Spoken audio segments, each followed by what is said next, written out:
Welcome to Diving Deeper Discussions. I'm your host, Randy Isaac, and I'm here on behalf of the American Scientific Affiliation, where we discuss our journal, Perspectives on Science and Christian Faith. And today we continue our discussion of publications featured in the December 2022 issue. And today, the topic of our discussion is an essay book review that was titled Discussions About Dispersals, Questions Rising from the Search for Historical Adam, which was authored by the reviewers Sara Koenig and Cara Wall-Scheffler. Now, unfortunately, we really wanted both of them to attend, and both had unavoidable conflicts and send their regrets they couldn't be here. But I think they've made their submission, and I think we'll be able to discuss what they wrote. The book they reviewed is entitled In Quest of the Historical Adam, a Biblical and Scientific Exploration. It was written by William Lane Craig, and we're delighted to have Bill with us here today. Welcome, Bill. Thank you, Randy. Good to be with you.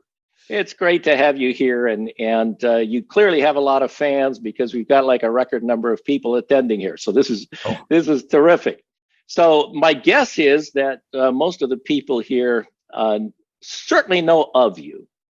Not sure how many of us actually know much about you or kind of your background and what led to this particular publication. So let's take a few minutes before we open the discussion and get to know you a little bit more. So Bill, let's start from the very beginning. Where were you born and raised? I was born in Peoria, Illinois, and raised in Keokuk, Iowa, the Midwest of the Midwest. Right in the middle of the cornfields. Yes. Yeah, that's great. Okay, so what kind of family were you? What kind of faith background did you have? I was in a nominally Christian family. My folks believed in the man upstairs, but didn't really have a personal faith in God or in Christ. And so we never really even attended church, except maybe at Christmas time. But when I became a teenager, I began to ask the big questions in life. And as a result of that search, to make a long story short, at the age of 16, I came to commit my life to Christ through the witness of a girl who sat in front of me in my high school German class.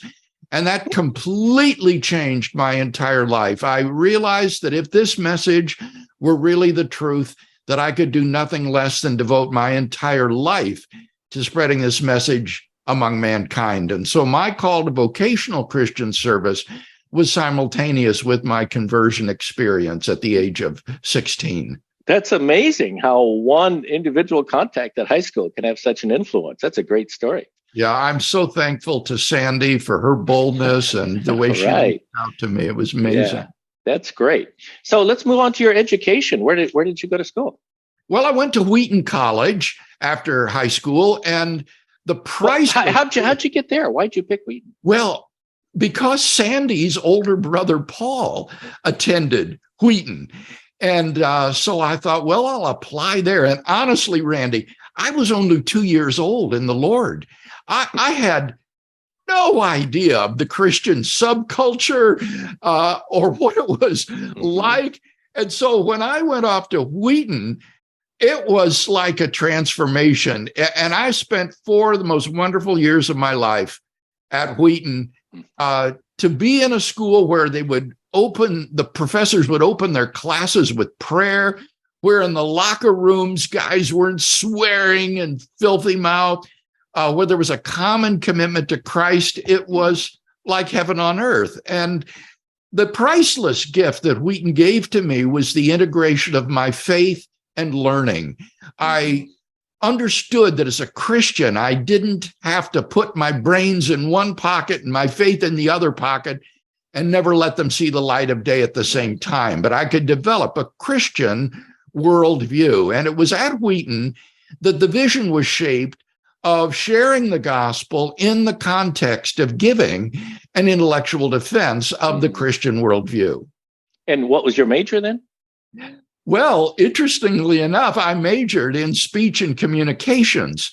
You see, I had been on my high school debate team for 4 years, and I continued to compete in intercollegiate debate activities. And I spent more time researching the debate topic than I did studying for my classes. It's just an all-consuming passion. It is. And so I thought I might as well major in this and then use all my electives and the other requirements to get a solid theological education at Wheaton, including Greek and courses in Christian doctrine and so forth.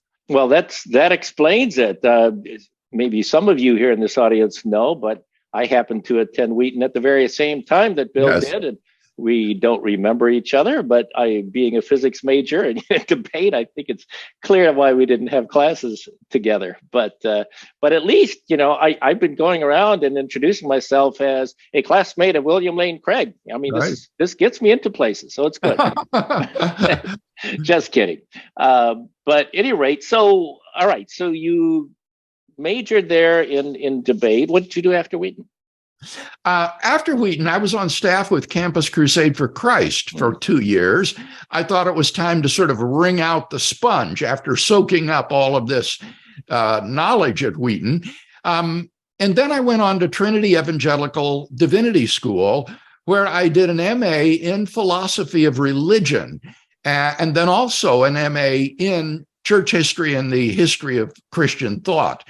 And from Trinity, then, I applied to do my doctoral work in philosophy at the University of Birmingham, England, under the famous philosophical theologian John Hick. And I proposed to write my doctoral thesis on the cosmological argument for the existence of God. And Hick agreed, and it was an extremely productive time in England. Great. So that's great. You're able to get to England. It sounds like you learned an awful lot, except the accent. But where did you move after that? Well, after that, Jan and I spent most of a year in France. I said to her, "You've been sacrificing a lot for me in my education. What would you like to do?" And she said, "I've always wanted to learn French." So we attended French language school at the Centre Missionnaire, which is a school in the French Alps for training missionaries to Francophone countries. Okay. And while we were there, I applied to do doctoral work in theology at the University of Munich in Germany under the great systematic theologian Wolfhard Pannenberg. Now, it seems kind of perverse to learn French prior to going to Germany, but that was the way it worked out. And again, a tremendously fruitful time working under Pannenberg on the historicity of the resurrection of Jesus. And so I finished my formal studies in my early 30s. Wow. And then it was time to get a real job. What was that? Yeah. I was the proverbial perpetual student. Yeah. Where did you find a job? I received an offer from Trinity Evangelical Divinity School, where I had studied.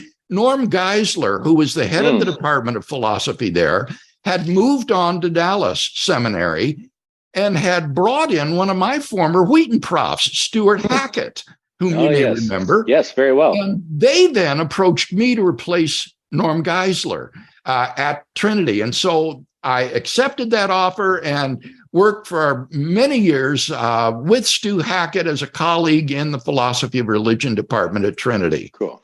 All right. Okay, so let's take this on to where we are now. How did your career go from there, and where are you now in your career? Well, the dean at Trinity eventually closed our department. He was convinced that philosophy of religion was not important to a seminary or divinity school education. So he convinced the president to close the department, which he did. They forced Stu into early retirement. And I said to Jan, let's go back to Europe, where we've spent so many productive years. And so I became a visiting scholar at the University of Louvain in Belgium, where Erasmus had once held forth. And so we spent around 7 years or so living in Belgium at the University of Louvain. Our children were educated in the Belgian French-speaking schools. Mm-hmm. And then after several years there, we decided to move back to the United States and to continue our work living in the U.S. And that was when I became affiliated with Talbot School of Theology, an affiliation that continues to the present. Okay, that's terrific. Well, I know you're eager to get into the discussion of this work, and we know you've published a lot of various books. Tell us a little bit about how you came to write this particular book in Quest of the Historical Adam. What drew you to, after discussing all these esoteric arguments for the existence of God? What about this one? There is a backstory here. My wife, Jan, encouraged me to write a systematic philosophical theology. That is to say, a systematic theology of the Christian faith, but emphasizing the philosophical issues that arise in each locus of Christian doctrine. The Christian doctrine is just bristling with interesting philosophical questions that are, unfortunately, rarely or superficially treated by professional theologians. But I knew to tackle this, I would have to bone up in a couple of areas where I felt weak. One of these was the doctrine of salvation, and in particular, the doctrine of the atonement. And so I devoted a few years to studying the doctrine of the atonement and formulating a robust philosophical and biblical defense of a classic Reformation doctrine of penal substitutionary atonement. The other area was theological anthropology.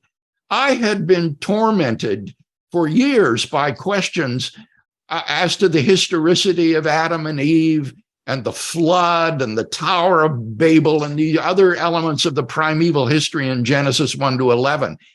And I just sort of put them on the back burner by saying the Christian faith doesn't stand or fall with these sorts of issues, so they can just safely be bracketed.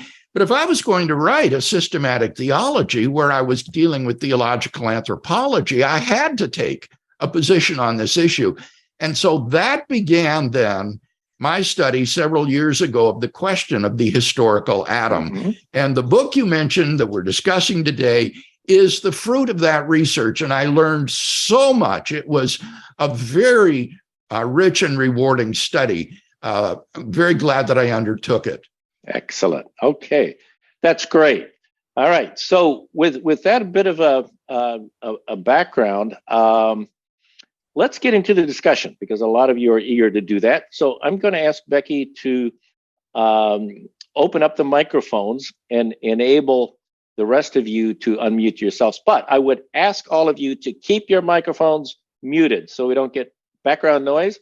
And please unmute them only when I call on you to speak, so that we can keep an orderly discussion with such a large group as we have over here. Now, as is our custom, we're going to start with those who submitted questions in advance. So we have 6 people who submitted questions in advance. The first 4 we were able to forward to Bill before it got cut off. And these 6 people hail from 6 different states who've got a wide geographical diversity as well as perspective. So the first questioner is from Missouri. Josh Swamidas is here somewhere. Josh, would you like to unmute yourself and ask your question, comment? Yeah, thanks a lot. First of all, Bill, it's really good to see you. And thank you also for doing this, Randy. I think it's really great that we're able to have these sorts of discussions. Glad to have you. Thank you. I'm putting like the extended comment in the chat for people who prefer to read. The topic is supposed to be about the book, but also the review. And we didn't get a chance to discuss that. So before I say anything, Bill, did you want to say anything about the review? Well, I thought I would say something after your comment, Josh, about that review. By the way, Congratulations on your recent election to the American Academy for the Advancement of Science. A tremendous honor, and it's a privilege to know you and work with you. Oh, well, thank you. I mean, I think what was really notable about that is that they actually cited our work on Adam and Eve as one of the key reasons for that too. Amazing. So that's pretty remarkable. It is. Maybe it's a new day. Yeah, I think my concern about the review, I mean, I think the fact of the matter is there's going to be disagreements on theology, and that's okay. But I think this review really misrepresents Bill Craig's book in some very factually substantial ways. I think it takes a very negative approach based on real profound misreadings of what actually it's saying. And I think this is a really significant issue because I think what's most important about Bill Craig's book, even though I disagree with important parts about it, to be clear, it's not that I'm in entire agreement with Bill Craig, is I think he's really representing a new group of Christians that are coming to terms with evolutionary science in a different way with different theological commitments than most evolutionary creationists. And that's a really good and an important thing. It's an opportunity for us to really welcome that new community into the ASA, even when we disagree with them. And I don't think that really happened in this review in a fair way at all. I think one of the most substantial things, I mean, I could actually give a laundry list of places where it really misrepresents him. I mean, it's one thing to disagree. It's another thing to just wildly misrepresent, which is what happened here. One of those was where they argue that the bill is arguing for, or really is committed to, a genetic sole progenitor of all humans. That's just not true. He makes clear that he thinks Scripture commits him to a genealogical universal ancestor, and there's no scientific challenge with that. To be clear, of course, evolutionary creationists told him pretty emphatically that was impossible for quite some time. And I think one of the most important parts of the book is the scientific side, where he really shows how not only did the evidence being presented, in journals like PSCF, like widely read books that are still cited in our community, he shows that, not only could they not, disprove a genealogical Adam and Eve, they couldn't even disprove a genetic Adam and Eve, even though that's not what he's personally committed to. And so I think that's a really important piece that that shouldn't be missed. There's really no evidence against the position he's raised, but that just really wasn't. His position was not accurately described in that review. There's a lot more to say, but I would just hope that we can find better ways to welcome this new group of Christians into our community, and do that with better scholarship and better science. Yeah, just let me interject here a little bit, Josh. I should have mentioned at the beginning that we have started in the last few programs. We've established an opportunity for a discussion forum following this discussion, and so even though the review authors aren't here, I would urge you to post your comments, such as what you just made, on the discussion forum, and hopefully the authors will be able to respond or clarify or whatever, but continue the dialogue from their perspective on the forum. So we'll be providing you with the links. Yeah, I'm happy to do that. I mean, I should also depersonalize it a little bit from them, though this review is quite bad. There's been several recent articles published in PSCF that make the same sorts of misrepresentations on a pretty regular basis. And it's one thing, once again, to have a theological disagreement, that's going to happen. It's another thing where there's just really strong representations of people that hold to historical Adam and Eve. And I think we just seem to be better than that. Yeah. Josh, these kind of general statements aren't quite appropriate here. If you have specific things, put them on the forum and we'll discuss those. Okay. Sure. I think we want to give everybody else a chance. Is there anything else you'd like to add here? No, I mean, Bill said he had a comment to give after that. Okay, fair enough. Bill? Well, I appreciate what Josh has said, because one of the reasons that I accepted your invitation, Randy, to do this podcast today was because I was afraid that readers who had not read my book but had read the review would have an inaccurate understanding of both my positions and my supporting arguments, because neither of these were correctly understood or represented by the two reviewers. And it's a shame that they're not here with us today to discuss that. Josh has already mentioned one point. I was surprised that the reviewers were not aware of the distinction between a genetic Adam and Eve and a genealogical Adam and Eve, since Josh had made this distinction so clear several years ago in his own book, and it's become part and parcel of the contemporary discussion. But they also ascribed to me a view of human origins, which frankly, I didn't recognize. I did not understand the view that they were imputing to me. It was unintelligible. I really don't know what they think, I believe, because I couldn't make heads or tails out of it. And so I'm hopeful that in our discussion today, at least there will be some clarity about the positions that I take and the supporting arguments that I give. Thank you, Bill. And exactly, that's one of the functions we hope this Diving Deeper program is, to continue the dialogue on the issues that are published in our journal, because the focus of the ASA is dialogue among Christians, among community Christians, and we have different opinions, we value different opinions, we respect each other, and we want to listen to each other. So that's really appreciate your clarification here. Let's move on to some of the others who submitted a question. Ken Turian, I haven't seen you here. Are you here? I am. Fantastic. Okay, you had a question for. Yeah, mine is almost a rhetorical one. A big question, especially with ASAers supporting evolutionary creationism. A simple question arises: are we in the image of an ape, or are we in an image of God? The two are totally incompatible. So I find out search for historical Adam almost disingenuous. You can't put the two together. And that's why I'm glad Craig is there. Maybe he can be able to answer that better. Is that's straightforward as I'm concerned? How do you put the two together from the evolutionary side, that we're in the image of ape, and on the biblical side, which were created in God's image?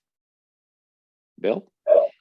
What I would say, Ken, is that in the phrase, the image of an ape and the image of God, the word image is used equivocally there.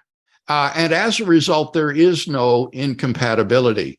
When one talks about the image of an ape, one presumably means an anatomical similarity that we would have to other primates.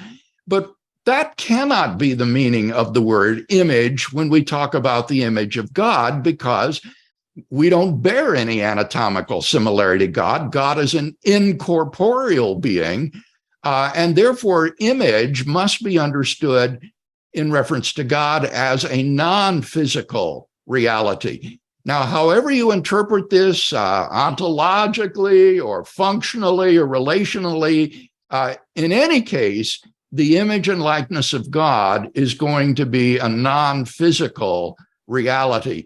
And therefore, to say that we have an anatomical similarity to apes, but we are created in the non-physical image of God, I think are completely compatible descriptions.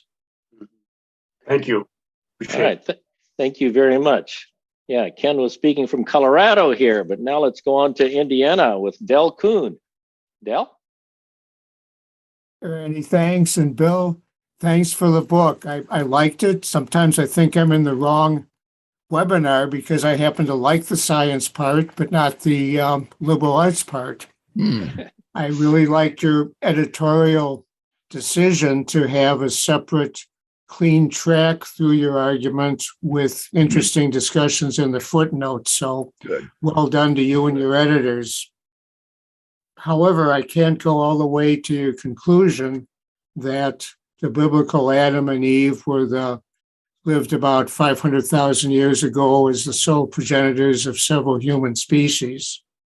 And though I think your approach, ancient Near East plus science, is the correct one to look at, I'm approaching this as a layperson with no particular professional expertise in either area.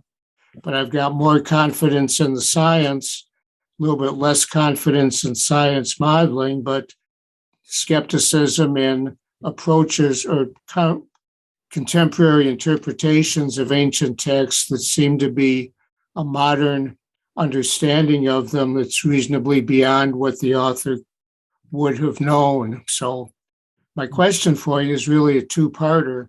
One, with respect to the Bible, how should we be approaching inspiration and or revelation with respect to Genesis 2 and 3 or 1 to 11? And in general, for any ancient text, how do we know that we're understanding what was actually written without superimposing a modern view of things? Okay. Shall I just go ahead? Go ahead. Randy? Go ahead, Bill. With respect to the first question, how should we take inspiration or revelation into account? That concern is part of is a theological question about the authority of the text. It is not a question about the proper interpretation of the text. So we can completely bracket concerns about inspiration and authority when we ask about how is this text properly understood, how would the author and his original audience have understood it? Now, when we do consider theological issues of inspiration and revelation, I think that the doctrine of inspiration commits us to the position that whatever the Bible teaches is true, that because Scripture is inspired by God, it does not teach falsehoods. What it teaches is true. And then the hermeneutical question will become, well, what does the Scripture teach? And that leads us to the second question. How can we really understand a second or first millennium text without superimposing our modern view on it? What I do here is make a concerted effort to avoid what's called concordism, that is to say, reading modern science into the text by bracketing the scientific question until the second half of the book and exploring the hermeneutical question independently of what we know of modern science. And in this respect, the book takes a radically different approach than McKnight and Venema's book, where they treat the science first, and then poor Scott McKnight is left to try to mop up the theology in light of what the science says. I take just the opposite approach. I want to understand the genre of Genesis 1 to 11. And I think the most insightful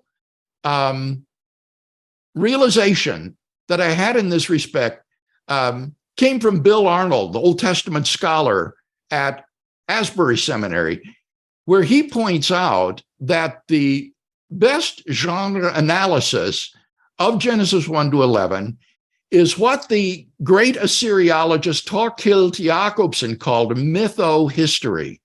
That is to say, it is a blend of ancient mythology with history.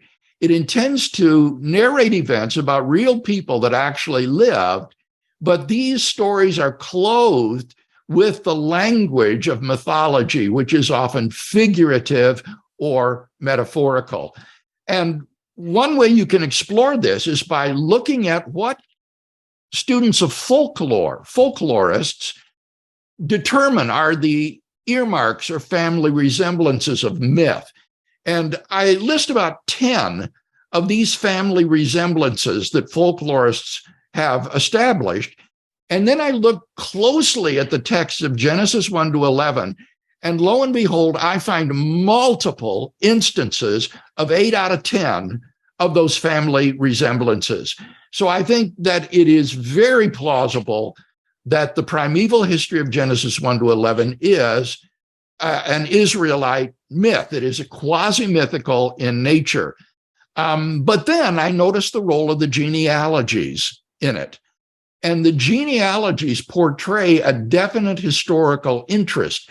We do not have merely an unordered pool of primeval stories, but rather they are ordered by the genealogies like a backbone into a historical chronological narrative, a narrative that melds seamlessly in chapter 12 into the narratives of the patriarchs, whom the Pentateuchal author indisputably regarded as real historical individuals. And that suggests that he also thought that those listed earlier were historical individuals as well. So on the basis of that genre analysis of Genesis 1 to 11, I argue that we're dealing here with a narrative that is mytho-historical in character, and therefore shouldn't be interpreted literally, cannot be pressed for scientific details. It's to modern science that we must turn to discover when and where and how humanity originated on this planet. And so that then becomes the second half of the book. Okay. All right. Thank you very much. And so from Indiana, we go to Pennsylvania, where David Wilcox. Dave, unmute yourself and ask your question. Hi, Bill. Hello. I think I'm pushing back on your mention of me in the book. To rephrase the question, I think that there's a lot of evidence, including from the last 5 years, that modern human cognition really appears in the African lineage in the last 100,000 years or so, rather than being present throughout the last 500,000 years. If so, how would you interpret that in terms of the Genesis narrative? Could those genealogies begin with the beginning of cities, for instance? Oh, all right. Now, the question that was submitted to me from you, David, was somewhat different. Namely, how would I explain? That's part of what I'm thinking. I'm trying to put, that's part of the pieces that I'm thinking about. Okay. Well, your question is hypothetical. I wouldn't agree with the view that humanity originated only within the last 100,000 years in Africa. That would be a very congenial view, because it would enable us to maintain the relative recency of Adam and Eve, which would be nice. But I honestly felt compelled by the evidence to regard Neanderthals as fully human persons, and therefore also descendants of Adam and Eve, if there is, in fact, an original founding pair of the human race.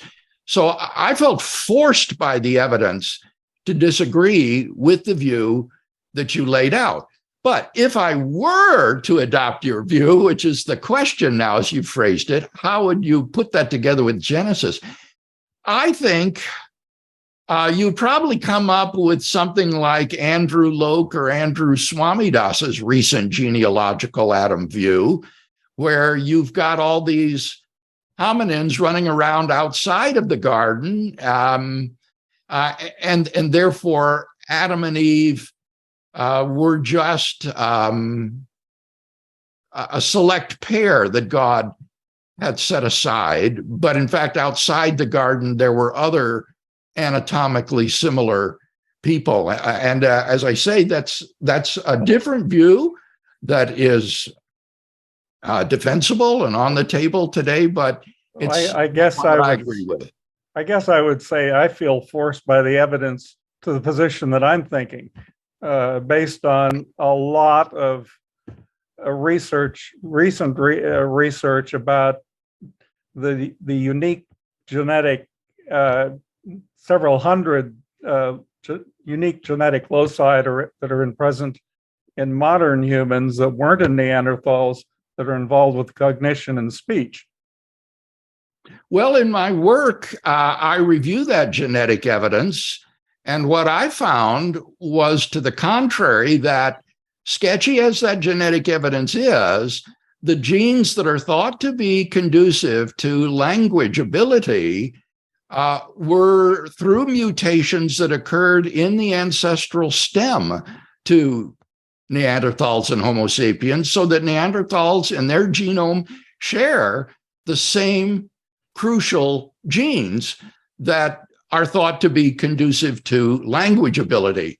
But the thing that persuades me more than anything are the archaeological signatures that I review in the second half of the book extensively to show that, like it or not, Neanderthals did exhibit these traits of modern cognitive behavior. And as I point out in the book, the very sources that you cite, Neubauer and his colleagues, don't agree with the inferences that you drew from their work about the globular structure of the Homo sapiens skull. They do not think that their work shows Neanderthals were less cognitively equipped than moderns. And in fact, Neubauer says, in light of these archaeological signatures, and he mentions two, Neanderthal cave art on the Iberian Peninsula, and then the strange constructions in Bruniquel Cave in France, give us good reason to think that these were cognitively modern persons. So these archaeological signatures I find extremely persuasive, and they keep getting pushed back and back and back into the past, which I think just makes implausible the view that these were not human beings and that human beings only originated relatively recently. Well, I think we may agree to disagree, because there's a lot of new information that I'm collecting over the last 5 years or so that I think supports what I think looks like the genetic picture. I probably do end up somewhere with Josh on this. Okay, that's an option. Okay. But the book is very up to date in terms of the archaeological evidence that it reviews and the anthropological data. I'm not saying it isn't up to date, but I think I'm looking at things that were some research that's been done in the last 3 or 4 years, which I think is, I'm a geneticist, so I tend to look at the genetic evidence pretty heavily on it. In any case. Okay. Thank you. Well, I think these are the kind of different opinions that we really like to hear and bring out. That's part of our role, to bring all of this out into dialogue. So thank you both, Bill and Dave, for this discussion. And shouldn't end here. Use the forum or other means that each of these views can be thoughtfully considered. I did enjoy the book, though. Yeah, right. Good. Let's move from Pennsylvania to Louisiana. We have Jay Holman. Good to see you here again, Jay. And why don't you unmute yourself and ask your question? Hi. You don't remember me, but I met you before you presented a paper at one of our ASA meetings. And you were sitting there quite nervous. You were an invited speaker. I don't think you'd been to many ASA meetings. And you said, I'm going to read my paper. That's what I do at philosophical meetings. You remember that? Yes, I do it. You know, philosophers get up and actually read their papers. They don't do it extemporaneously. And I also found out in the course of the Q&A time, somebody pointed this out to me afterwards. Some fellow had raised his hand, and I said, well, let's go to someone else who hasn't asked a question already. And the fellow was mortified because he said, do you realize that was a Nobel Prize winner that you just overlooked? That's good. Well, what can you say? Well, first of all, I think I enjoyed it, especially because I had not always thought about this in terms of, gee, if I don't believe in young Earth creationism, which I was brought up on, I always thought from astronomy, they said, well, where did all that light come from 13 billion light years away if there's not an old universe? Well, what about all these skulls that are laying around and all this stuff and I just hadn't put it together.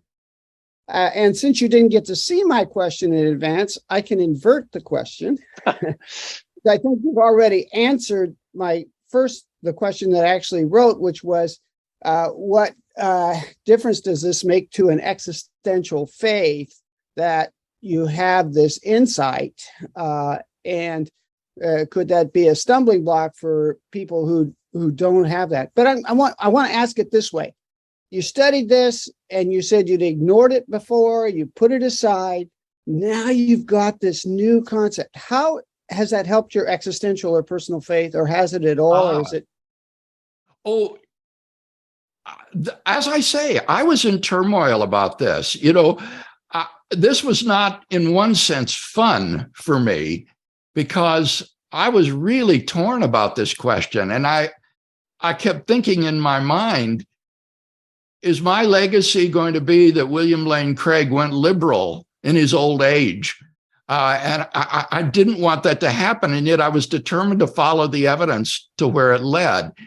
And the result of this for me has been a deep peace existentially about my faith. I think anybody who reads the narratives of Genesis 1 to 11 has got to be deeply troubled by not only the stories of Adam and Eve, but frankly, the flood story and the Tower of Babel and so forth. And so for me to take this new perspective on the genre of Genesis 1 to 11 was something that did bring deep existential peace. And I began to see that just as God can inspire a sacred narrative in Jewish apocalyptic, as in the book of Revelation, or in poetry, as in the Psalms, or in historical narratives, as in the gospel biographies of Jesus, so he can use myth as well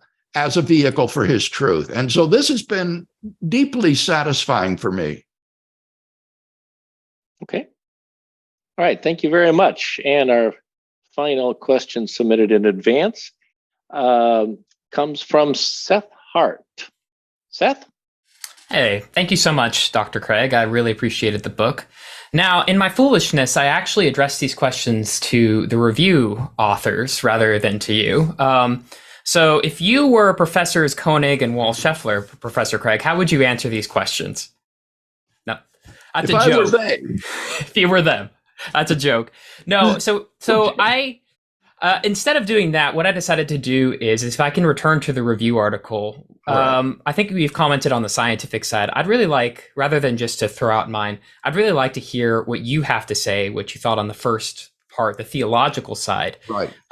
Especially when it comes to like accusations that you rule out, like an Eastern Orthodox perspective that I thought that was interesting, or that you should have interpreted Paul as non-literal since you take Genesis to be non-literal. Yeah. Just passages like that. What were your thoughts on that? In general, the biblical scholar who wrote the review was a biblical scholar and a scientist. The biblical scholar conflated my reasons for thinking that the question of the historical Adam is a theologically important question that we should not ignore. She conflated those reasons with my reasons for thinking that we are biblically committed to the existence of a historical Adam. And so it just became an incoherent mishmash. The reasons that I think we're committed to a historical Adam is because, number one, the literary genre of Genesis 1 to 11 is mytho-history, commits us to the historicity of Adam and Eve, just as to the historicity of Abraham and his descendants. The second reason is because although many of the New Testament references to Adam and Eve can be taken as merely literary cross-references, references to a literary figure rather than to a historical figure, just as I can refer to Robinson Crusoe without committing myself to the historicity of Robinson Crusoe. Nevertheless, it seems to me that in Romans chapter 5, Paul ascribes to Adam and his fall real world causal effects outside the world of the story. And no fictional character can have causal effects outside the world of the fiction on the real world. And yet this is exactly what Paul attributes to Adam and his sin. And therefore, I think that given the doctrine of inspiration that I mentioned a moment ago, that among our biblical commitments is the historicity of Adam and his fall into sin as described by Paul. So the reviewer didn't understand that. She didn't understand my argument about how fictional characters cannot have causal effects outside the world of the fiction, and therefore failed to grapple with that argument, which I think is compelling. I also want to say that one of the things that amused me about the article was when they attributed to me an Enlightenment view of truth. Now, as a philosopher, I have some understanding of theories of truth and of the history of philosophy, and I have no idea what is meant by the Enlightenment view of truth. They seem to think that it was some kind of literalism. But of course, that's completely contrary to my mytho-historical analysis of Genesis 1 to 11, which sees these stories as cloaked in figurative and metaphorical language. So I thought that that was just a completely inappropriate characterization. And I'm so sorry. Go ahead, Seth. Oh, okay. I was going to add, and something I found interesting is this divorce of the theological from the historical, not necessarily the literal, seems to be an Enlightenment concern as well. It's Lessing's ditch as well. And so, I mean, even if you're committed to the Enlightenment, it's not as if any of us have escaped the Enlightenment in that way. I just found that as sort of an interesting part. Sorry, I just wanted to throw that in at the end. Sure. Yeah. So, Bill, can I follow up on that a little bit? I'm not quite clear on what you mean by real world effects of Romans 5. Can you be more specific in examples? I mean, how does that affect this reflects my previous work on God and abstract objects. And one of the theories of abstract objects is called pretense theory, or looking at abstract objects as creatures of make-believe. And here, the pioneering work of Kendall Walton from University of Michigan has been so valuable. He has a book called Mimesis as Make-Believe. And I would encourage anyone that's interested in this subject to look at and absorb Walton's groundbreaking work. And the idea there is that fiction is something that is to be imagined as true. And so he talks about worlds of fictions, like the world of Sherlock Holmes, for example. In the fictional world of Sherlock Holmes, he lived at 22B Baker Street, but not in the real world, not the world in which we live. Well, no fictional character can have causal effects outside the world of the fiction. And therefore, if Adam were a purely literary figure like Sherlock Holmes, then any effects of his action would be only those that exist within the world of the story, in the fiction. But Paul thinks that all human beings are afflicted with sin as a result of Adam's fall into sin, which opened the floodgates. So that's the idea of this difference between the world of the fiction and then what I'm calling real world effects, the space-time world in which we live. Yes, I understand that. But my question is, what are the real world effects? What are the physical effects that you're talking about? I understand what you mean about sin and the theological impact. Okay. But what do you think changed in the physical world as a result? What are they? I just wanted to know what you meant. Right. I have some discussion of Romans 5 in the book because it's very interesting theologically. The Christian church differs as to what it conceives the effects of Adam's sin to be. In Roman Catholic and Reformed theology, there are two principal effects of Adam's sin. One is the imputation of Adam's guilt to every one of his descendants. I am not simply guilty for my own sin, but I am literally, morally guilty because of what Adam did, the imputation of Adam's sin to every one of his descendants. The second one is the corruption of human nature by Adam's sin, so that now human nature is twisted, it's bent towards sinning, and no longer has that pristine innocence that Adam and Eve did.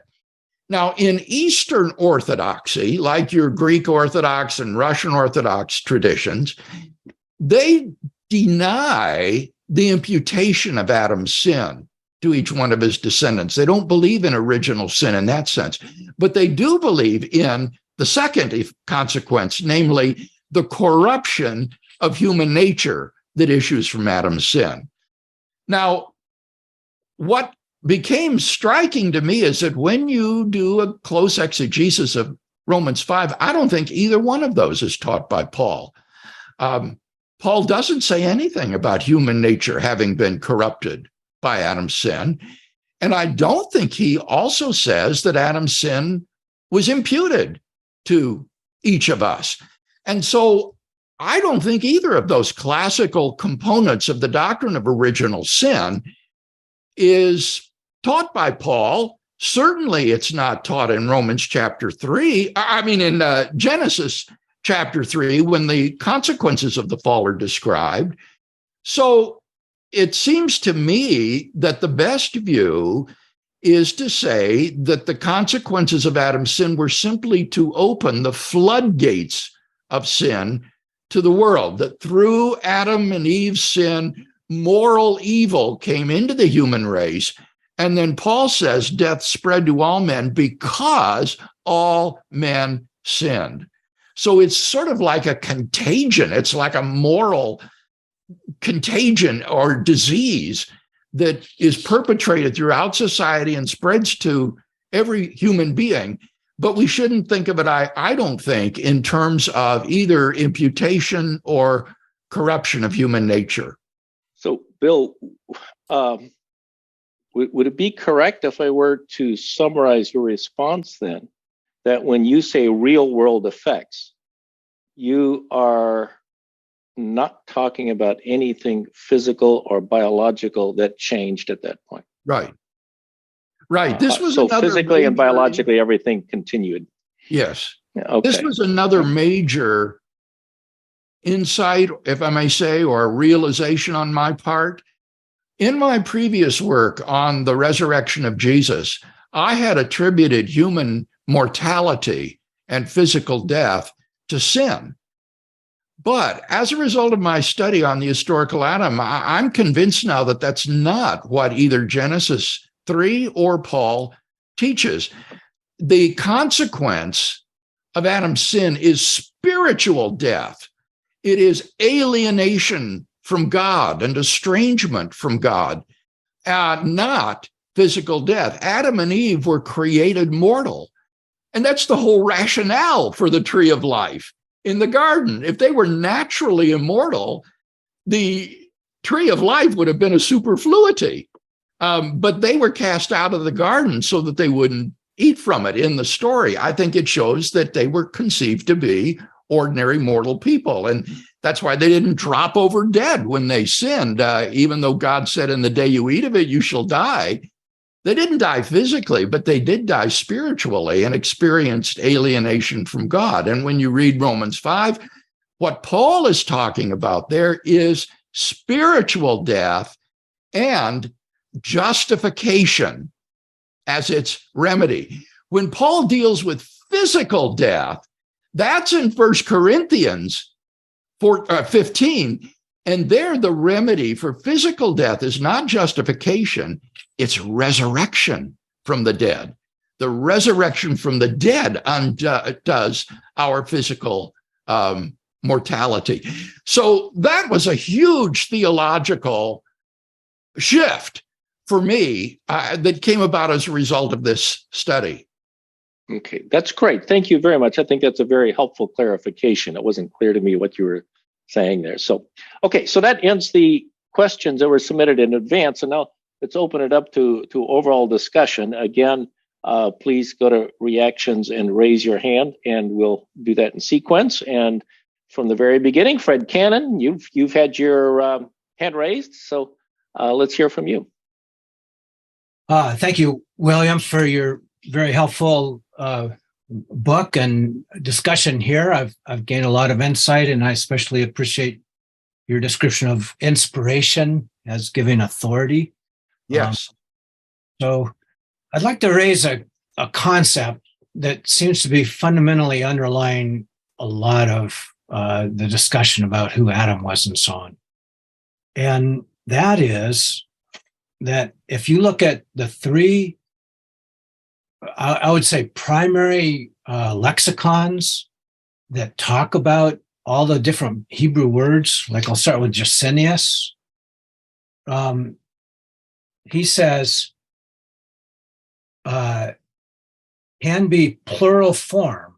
Adam can be plural form, but it is very often used collectively to denote men, the human race, and then it lists Genesis 1, 26, and 27. Okay, this concept is also carried by Halot. It's also carried by Brown Driver Briggs. And the commentary, the big commentary is Gesenius first wrote that before Darwin wrote Origin of Species, and especially before he wrote a second book about humanity.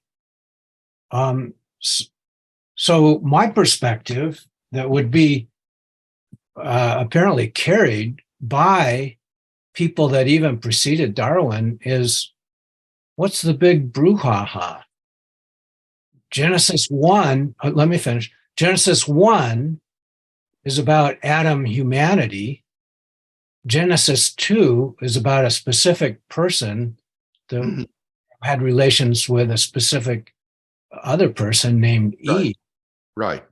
And then all the issue about, well, when were they, or when were Adam and Eve, is completely disjointed from when was the first person. In fact, you don't even have to know who or where or what was the first person. Now, the significance of this historically is also about the time of Darwin. Wellhausen came out with this theory that Moses didn't write Genesis. There were 5 different authors or more. And Genesis 1 was written by one, and Genesis 2 was written by another. And see, look how different they are, but they're talking about the same thing. But the Toledah show that, we're going from Genesis 1, Toledah, to a new story, Genesis 2. It's a moving forward. And so Fred, are you getting to a question? We need to. Yeah, everybody else has had give others the floor. Yeah, you have a specific question for Bill, or? Yeah. So this concept of concordism, finding a difference between, trying to find unanimity between science and the Bible, I think is a misnomer. The roots of understanding Adam humanity in Genesis 1 goes back to before Darwin and was well entrenched at that time. So the question, Randy, is What are your thoughts about that? And why do we need to find an atom that's the same atom in Genesis 1 and Genesis 2? All right. This question is dealt with in the book. And I think the key word in your description is the word disjointed. Because what you're suggesting is that the Adam and his wife, described in Genesis 1, are different people than Adam and Eve, described in Genesis 2 and 3. And I think in the mind of the Pentateuchal author, they are not different. And I give a number of arguments to think that in the mind of the Pentateuchal author, there was not a gap of time in between the creation of man and woman in Genesis 1 and then the story of Adam and Eve in the garden in Genesis 2, much less eons and eons of time. I think that the Pentateuchal author believed that Adam and Eve were the universal progenitors of mankind, that they were the single human pair from whom all humanity is descended. They were not some sort of an elect couple that came along much, much later in the story of human development. And I give three reasons in the book for why I think this is the view of the Pentateuchal author. Don't get hung up on the fact that we have different traditions, oral traditions, and perhaps written traditions flowing into these narratives. That's certainly the case. But nevertheless, there is a Pentateuchal author who has edited all of these and put them together. And I think that there are persuasive grounds for thinking that in the mind of the Pentateuchal author, the couple that he's describing in Genesis 2 and 3 were the very first human beings that God had ever made. Okay, well, so in follow-up, what if you take a different view? I mean, then you have to answer my arguments. Yeah, so what you said earlier was inspiration means authority. It doesn't mean interpretation. So if you start with the interpretation that the Genesis 1 Adam humanity is different from the Genesis 2 Adam and Eve as individuals, what do you come up with? I think there's some confusion here. I'm not faulting your doctrine of inspiration. Certainly, if that's your interpretation, you would regard that as authoritative and true.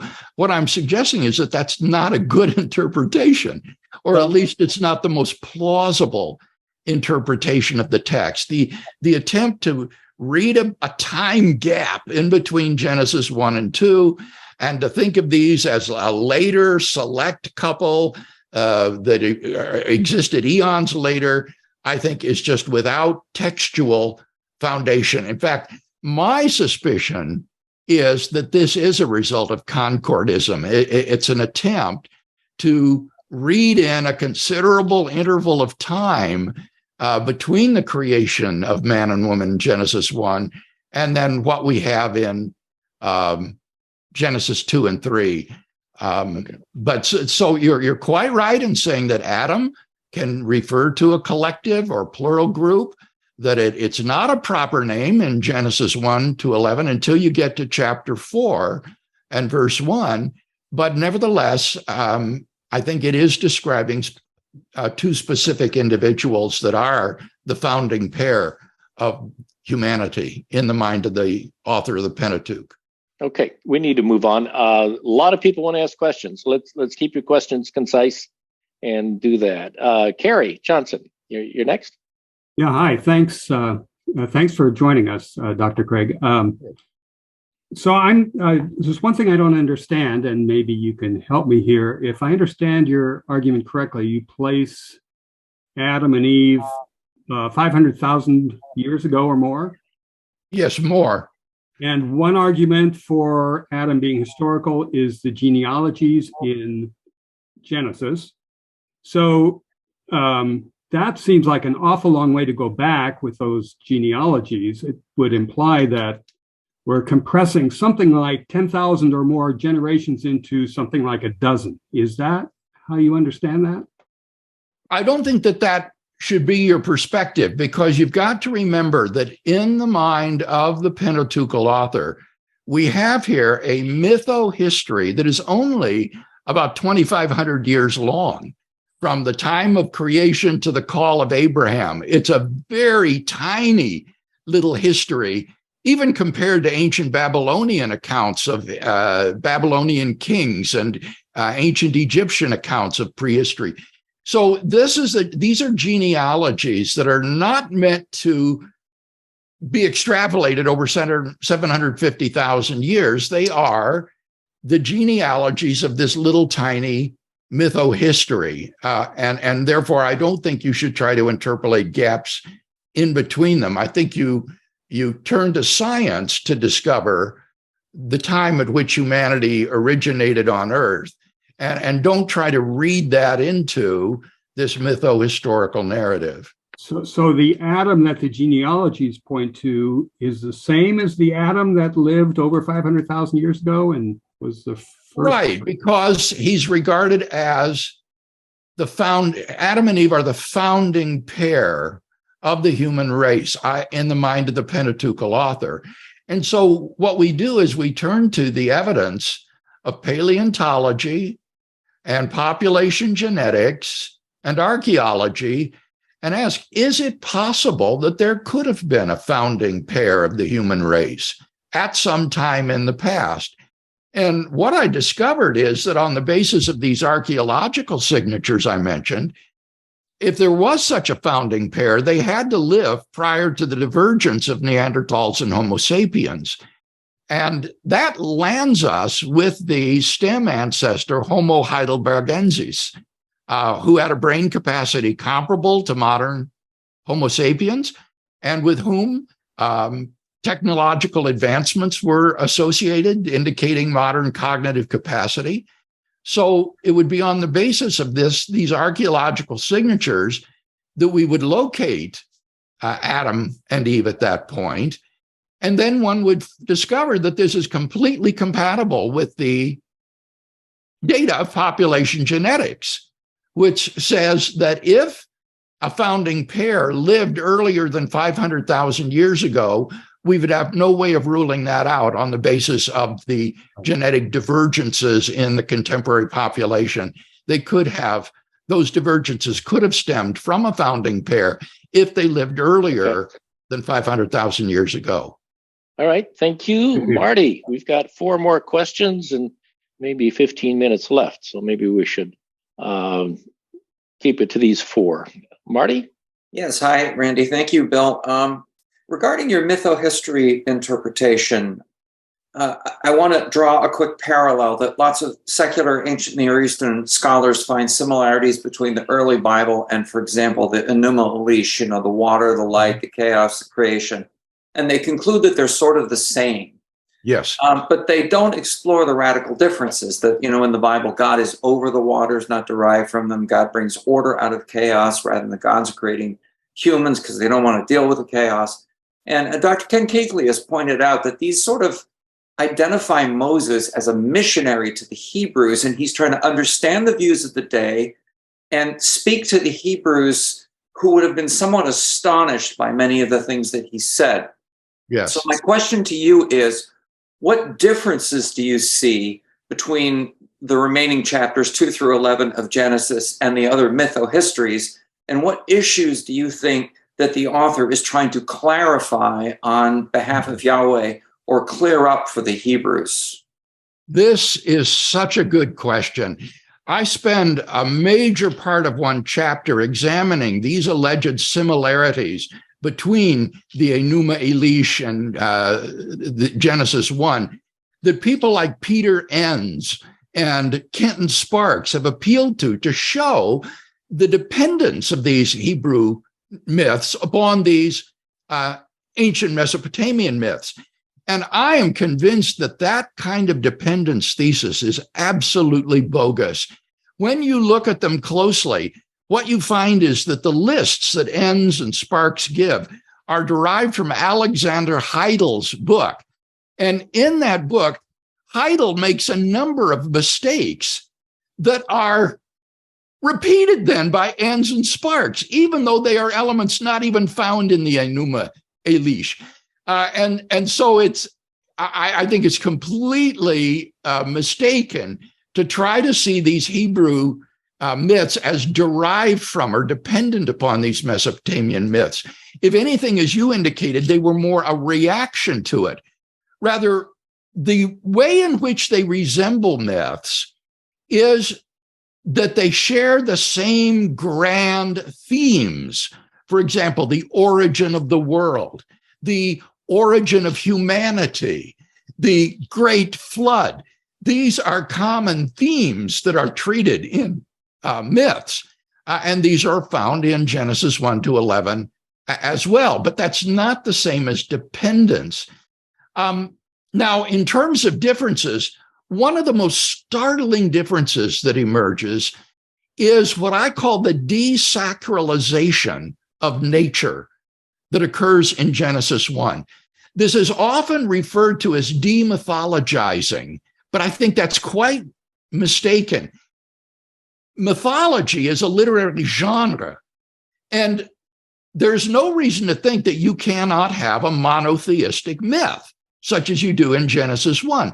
The author of Genesis 1 was not involved in demythologization in the sense of writing a different genre. Rather, what he was involved in was the desacralization of nature. All of these entities that were treated in the ancient Near East as gods and goddesses, he regards as just things that God has made. They're just stuff. They're not animate creatures that are controlling the world. And this makes Genesis 1 remarkably modern in treating the world as a purely natural product. It is usually the Greek Ionian philosophers of the 4th century BC that are credited with the desacralization of nature and treating the world as a natural product. But I think that these Ionian philosophers were anticipated by a millennium by these ancient Hebrew authors who transmitted the traditions of Genesis 1 and gave us this desacralized view of nature, which has enormous implications then for the legitimacy and the project of modern science as an exploration of the natural world that God has made. Can you comment on the differences in Genesis 2 through 11 with some of the other myths briefly? Well, the flood story is the one that is perhaps the most interesting.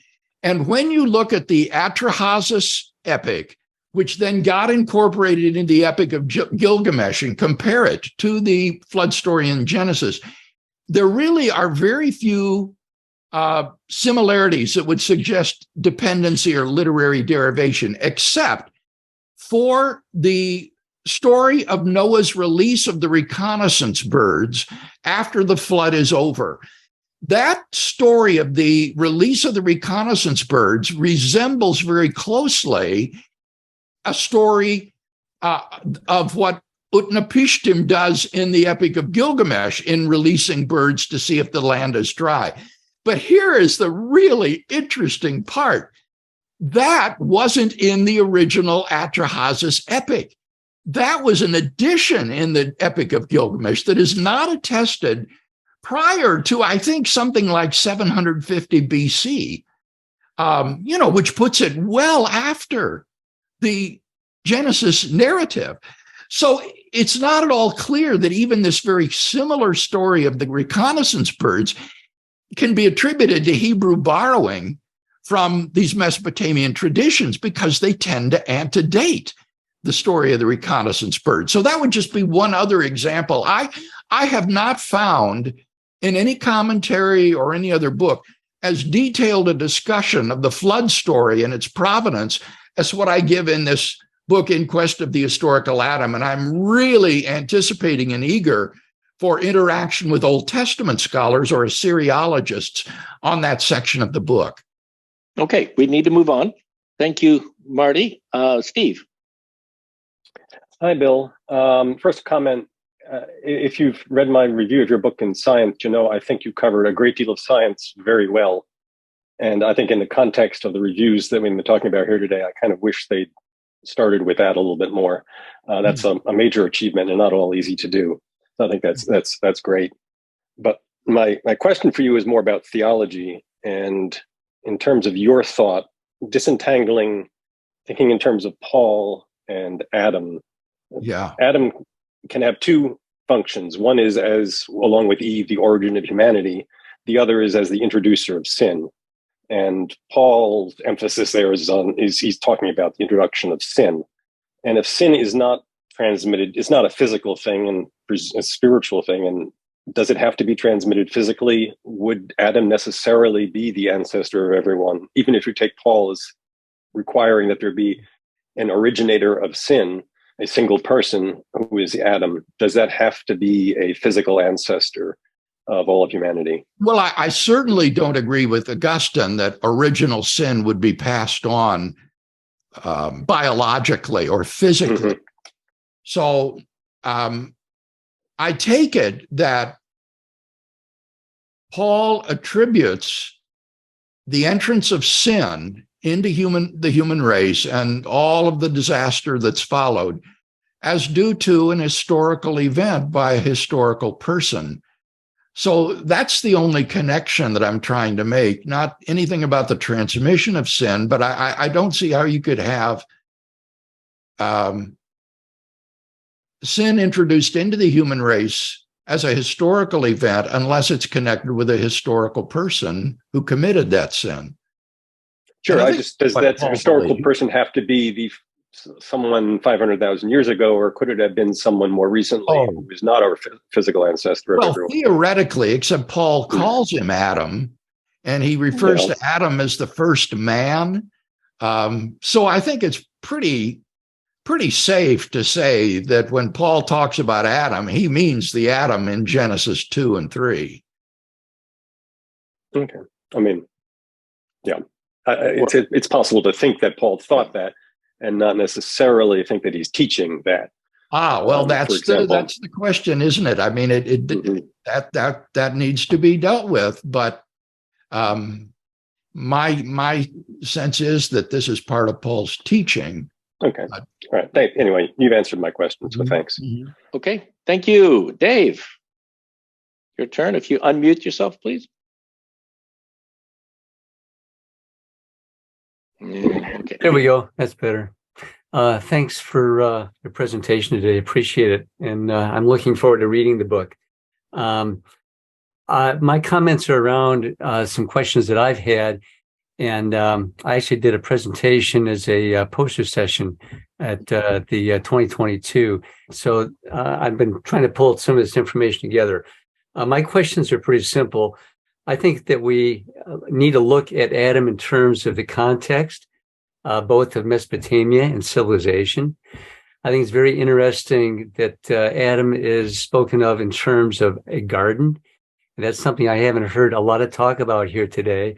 But I think it's very important to tie him in that context, in that Adam is not just a progenitor, but the garden is a time and place where something very significant happened.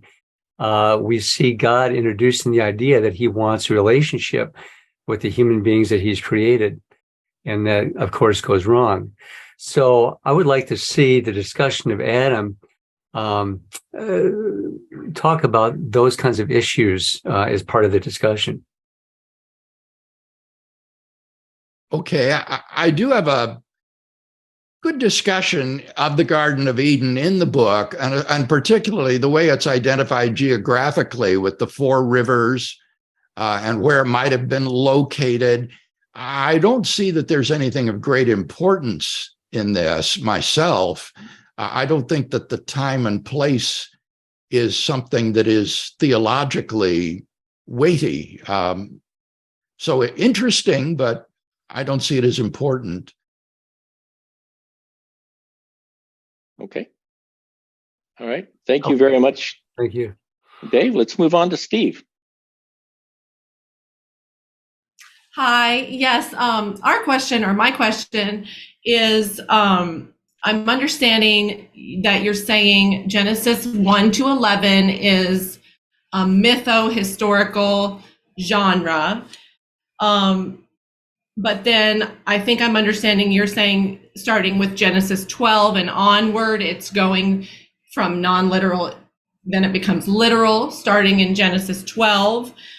I'm just wondering, does the narrative change or the genre change that gives you confidence that that's an appropriate place to have a dividing line between the mytho-historical moving into the actual historical accounts? Yes, this is the universal consensus among Old Testament commentators. They will all agree that Genesis is divided into three parts: the primeval history, 1 to 11, and then the story of Abraham and the patriarchs, and then the story of Joseph and his brothers. Those are the three large sections of the book of Genesis. And so there is quite a change at chapter 12 when you get into the patriarchal narratives. You no longer find these resemblances to the great themes of ancient Near Eastern mythology. They're quite different. So this is not a controversial point. Okay. Any follow on there? Okay. That's great. We got through those questions. I guess this leaves us about 3 or 4 minutes before the bottom of the hour. And that leads me to make a comment. This is amazing. So I guess my only observation I want to make, and I don't know if it's a question out of this here, but when I step back at a high level and look at the scientific perspective and the biblical perspective of human ancestry, I see a difference in perspective. The biblical perspective is definitely one of an individual-centric view.